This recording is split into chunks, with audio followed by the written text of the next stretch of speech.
Hello అండి, welcome to JJ food world. ఈరోజు gas స్టవ్ని మనం నీట్గా ఎలా క్లీన్ చేసుకోవాలో చూద్దాం.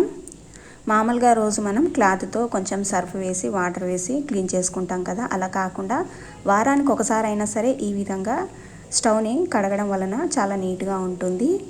ఇప్పుడు ఈ స్టవ్ని ఎలా క్లీన్ చేసుకోవాలో చూద్దాం.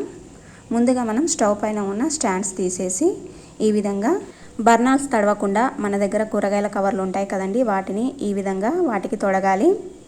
ఇలా కవర్లు వేసిన తర్వాత స్టిఫ్గా ఉండడానికి ఇలా రబ్బర్ బ్యాండ్స్ కూడా వేసుకుంటే అవి గట్టిగా ఉంటాయి, బర్నర్స్లోకి నీళ్లు వెళ్లకుండా ఉంటాయి.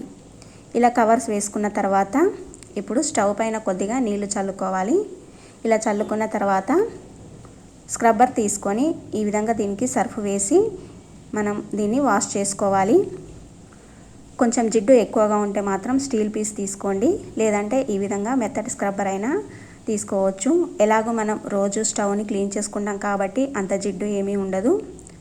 ఇలా వారానికి ఒకసారి అయినా సరే ఈ విధంగా చేయడం వలన స్టవ్ అనేది చాలా నీట్గా ఉంటుంది. ప్రతిరోజు ఎలాగో మనం క్లాత్తో తుడుచుకుంటాం కాబట్టి ఇలా వారానికి ఒకసారి అయినా చేసుకుంటే ఇంకా స్టవ్ అనేది నీట్గా ఉంటుంది. అంత మురికి కూడా పట్టదు, జిడ్డు కూడా ఎక్కువ పట్టదండి.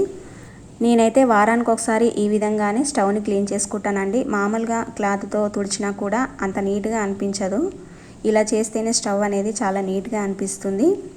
ఇలా స్క్రబ్బర్తో రుద్దుకున్న తర్వాత వాటర్ వేసి నీట్గా కడుక్కోవాలి. కిచెన్ బండకి ఈ విధంగా రోప్ ఉంటేనే వాటర్ వేసి కడుక్కోగలుగుతామండి, లేదంటే ఓన్లీ క్లాత్తో తుడుచుకోవడమే. లేదంటే బయట మనం మామూలుగా బట్టలు పిండుకునే సింక్ ఉంటుంది కదండి, దాంట్లోనైనా స్టవ్ని మనం క్లీన్ చేసుకోవచ్చు. ఇలా స్టవ్ని క్లీన్ చేసుకున్న తర్వాత ఈ కవర్స్ తీసేసి దీన్ని మనం ఒక పొడి బట్టతో నీట్గా తుడుచుకోవాలి, లేదంటే మరకలు ఉంటాయి.